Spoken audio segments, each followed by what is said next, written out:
सब विधानसभा के चुनाव चल रहे हैं, वही 7वें चरण का चुनाव है और आप पूर्वांचल में आ चुके हैं, तो चुनाव के बाद क्या आपकी रणनीति होगी आगे? संयुक्त किसान मोर्चा ने शुरू से ही स्पष्ट किया है कि हमारा आंदोलन समाप्त नहीं हुआ है, केवल स्थगित हुआ है।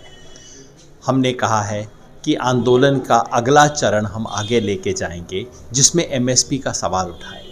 इसलिए 14 मार्च को हमने संयुक्त किसान मोर्चा की एक बड़ी बैठक बुलाई है, जिसमें अगले चरण खास तौर पे एमएसपी का जो चुनाव मुद्दा है, उस मुद्दे पर हम आंदोलन कैसे करेंगे उसकी रूपरेखा तय की जाएगी। आंदोलन फिर से स्टार्ट हो सकता है? हो सकता नहीं है, निश्चित ही होगा, लेकिन उस स्वरूप में ज़रूरी नहीं है। वो ज़रूरी नहीं कि हर आंदोलन हमेशा दिल्ली के बॉर्डर के ऊपर बैठ के ही हो। वो गांव से भी शुरू होगा, तहसील जिला हेडक्वार्टर से भी शुरू होगा, तमाम तरह के आंदोलन। लेकिन सर, आंदोलन में सबसे बड़ी बात देखी गई थी कि आप अभी पूर्वांचल में ही हैं, तो पूर्वांचल कहीं ना कहीं आंदोलन में सपोर्ट नहीं हुआ ज़्यादा।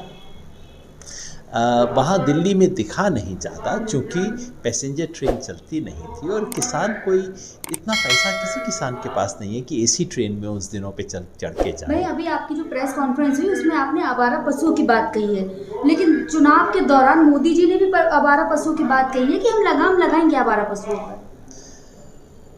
2017 में बीजेपी ने वायदा किया था कि वो आवारा पशु की समस्या सुलझा देंगे।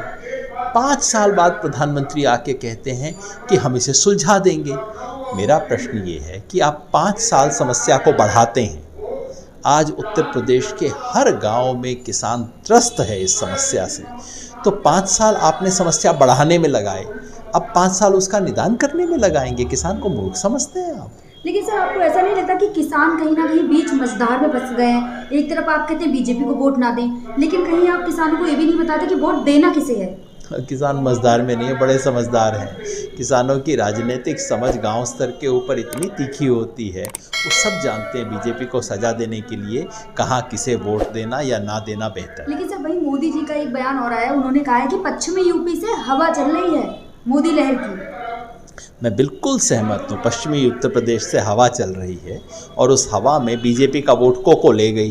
अच्छा। तो उसके बाद तो वो और बाद में वो टिकैत जी ने बोला तो हवा वहीं से चल रही है। पहले कोको ले गई, फिर सांड चर गया, तो अब इनके साथ तो यही हो रहा है। बिल्कुल प्रधानमंत्री सही कह रहे हैं, वो जो हवा चल रही है वो अंत तक आएगी।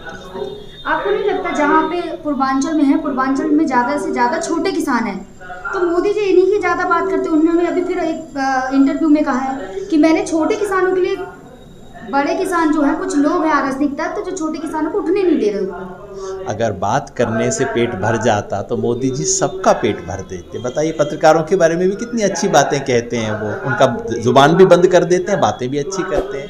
यही कहा कि छोटे किसान के साथ करते हैं, बातें अच्छी करते हैं, लेकिन उसके लिए कुछ करते नहीं हैं। जिस दिन करेंगे, उन्होंने कहा था हर किसान की आय दोगुनी हो जाएगी, हुई ना? आप पत्रकार हैं, जरा पूछिए ना कितनी हुई। लेकिन ऐसे तो वादे लगातार पार्टियां करती रही हैं। अरे, देश का प्रधानमंत्री एग्जैक्ट कहे, 6 महीना टाइमलाइन दे, 6 महीना में मैं दुगनी कर दूंगा, और उसके बाद आप कहें अरे अरे प्रधानमंत्री तो ऐसी बात करते हैं, इसका मतलब आप प्रधानमंत्री को झूठा मानती हैं ना? बहुत झूठा मानती हैं आप प्रधानमंत्री को, ऐसा मत माना कीजिए ना। जमानत मिल गई तो आगे किसान क्या करेंगे? उनके लिए आंदोलन करेंगे? आंदोलन नहीं, न्याय का मामला है, हम सुप्रीम कोर्ट जाएंगे। बहुत दुर्भाग्य की बात है कि इस देश की सरकार ने, जिन्हें अपील में जाना चाहिए था, उन्होंने नहीं किया, इसलिए प्रशांत भूषण जी के माध्यम से हमें सुप्रीम कोर्ट जाना पड़ रहा है। हम वहाँ जाएंगे, लड़ेंगे। मोदी जी ये कह रहे हैं कि जो सुप्रीम कोर्ट के हिसाब से कानूनी तौर पर कार्रवाई हो रही है, सुप्रीम कोर्ट की इच्छा के अनुसार कार्रवाई हो रही है। अजय मिश्रा टेनी पे जो हो रहा है वो हर तरह के कानून का उल्लंघन है। सुप्रीम कोर्ट के दखल से कम इतना हुआ कि वो एक बार गिरफ्तार हो गया, फिर ये पिछले दरवाजे से कर रहे हैं। इसलिए हम सुप्रीम कोर्ट का दरवाज़ा दोबारा खटखटाएंगे और इस समस्या को सुलझाने का प्रयास करेंगे।